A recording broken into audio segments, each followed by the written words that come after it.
Hi, I'm Quake Wachini for HOMTV, and today I'm going to be discussing the recent green grants awarded to Haslett and Okemos Public Schools with the Environmental Programs Coordinator, Leroy Harvey.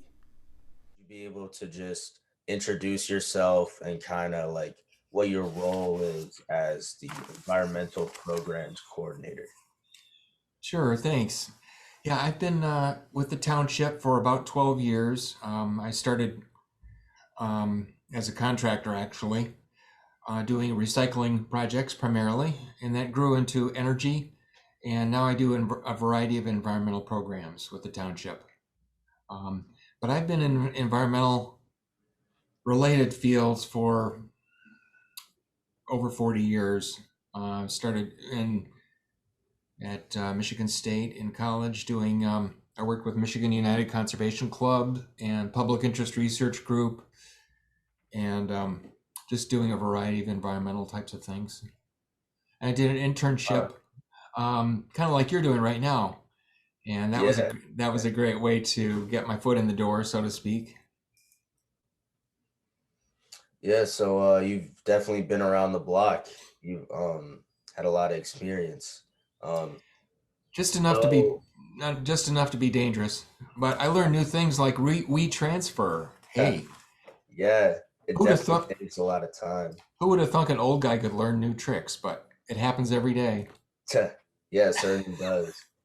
So obviously Haslett and Okemos are both receiving these green grants um for green infrastructure. What do you think the benefit is of green infrastructure in these schools?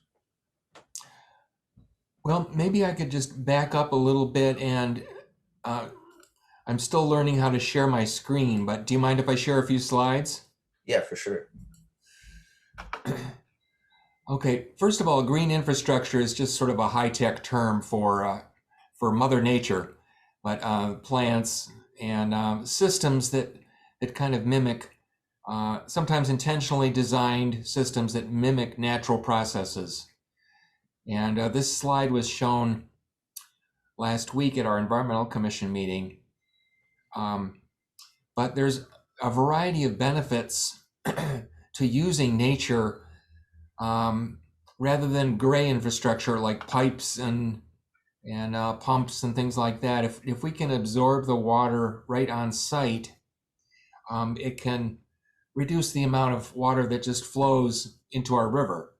And it also, um, this is a nice illustration showing, when it rains on a parking lot, most of it just flows directly to the river. And it sometimes pick up oil and gas and a variety of other types of chemicals. Whereas if it rains on a natural area, a lot of that is absorbed immediately into the ground. Um, so green infrastructure comes in a lot of different forms. It could be a field, it could be a swamp, it could be a bog, it could be a um, forest. Um, but um, more and more people are intentionally designing roadways, sidewalks, sort of landscapes to absorb that water. And a variety of benefits come from that. Um, some related to the environment, but also there's economic and community benefits. Um, so I'm not going to go through all of these, but the environmental benefits include water quality, as I mentioned, but also when the sun hits a green space, the plants absorb that, and the plants help cool the environment. Versus if it hits a parking lot, it might create more of a what they call an urban heat island, or it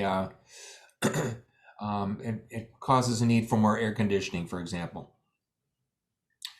So helping replenish our groundwater, helping purify our groundwater, but also providing habitat for wildlife, for pollinators, and things like that.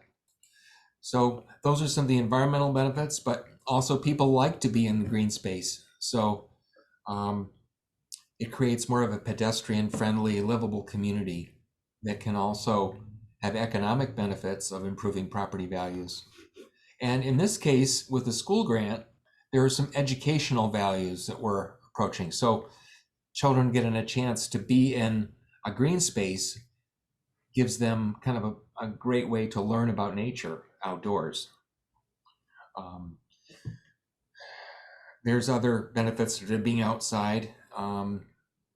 Obviously, in these times, some say it's healthier to be outside than indoors. So um, it's community benefits. The traffic calming is another thing, which I won't go into right now, but It back to what you just said. So you said it's definitely better for classes that benefit from being outside.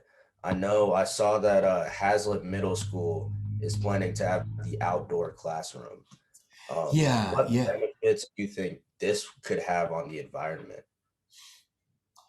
Well, both of these projects involve sort of enhancing outdoor learning areas. In Hmm. Haslett, let's see here. Um, can you see that? Yeah. Okay, I don't know if there's this sort of this outdoor area right in the middle of Haslett Middle School, and their plan is to sort of enhance this area and for multiple benefits. One is sort of an outdoor classroom, a learning environment, but just being outside can be calming, could be a space to go for sort of rejuvenation. Um, this also borders on an art classroom, so they're thinking about having art here outside. They're also going to be looking at ways to enhance, get rid of any plants that have grown up in that area that may be invasive plants that taking over, and then restore some natural, some native landscapes. This is kind of what it looks like now. And see if I can scroll down a little bit here. That is a sort of a drainage area in the middle of it.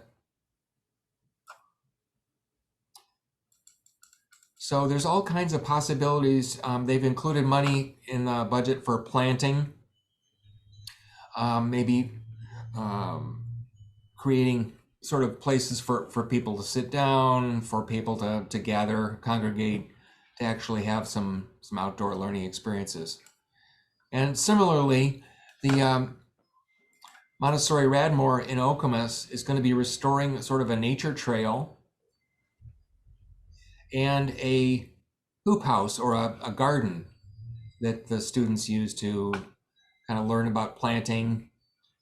They eat plants from this garden and grow plants all year long.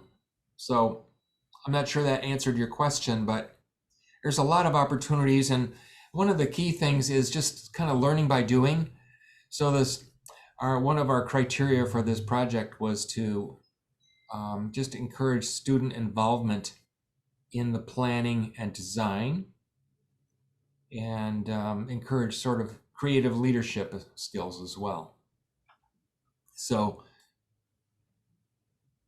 you'll see just pictures of students planting and going down this little nature trail.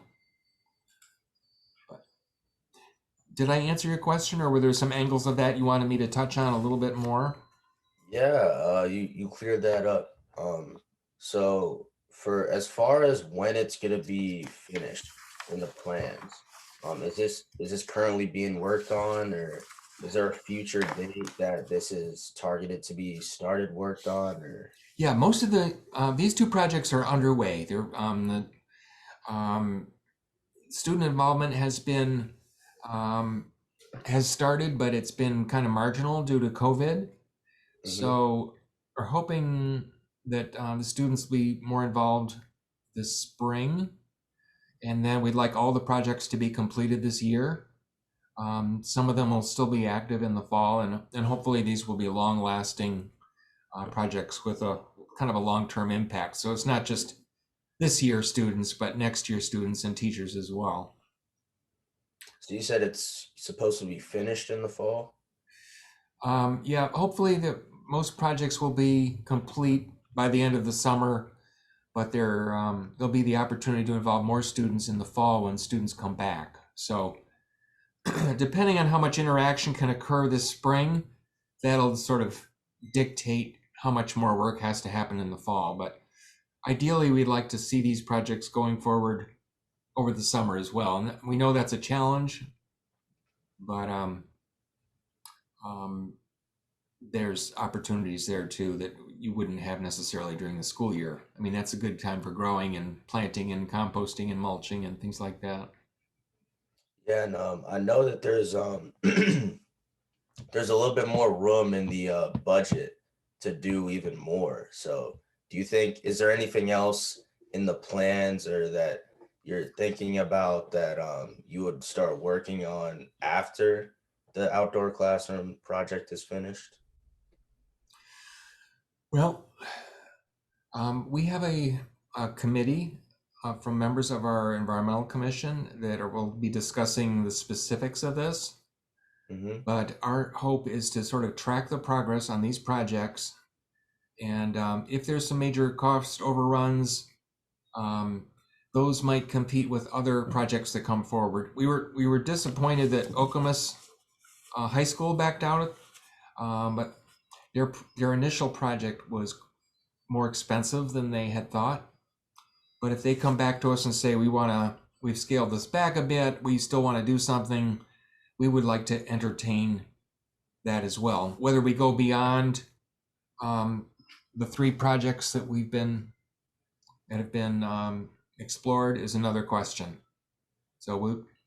But we are definitely hoping to do this again next year, kind of build on this year, what we learned this year, and make it better every year. It's kind of cool because we have volunteers from the community who are on our environmental commission that are committed to this and have been connected to the local school districts and just want to see this happen. And so we appreciate the fact that this is a team effort involving not just the schools, the parents and students, but also others in the community who are kind of committed to environmental sustainability. All right, yeah. That was kind of all I had to ask. You covered everything. I appreciate it.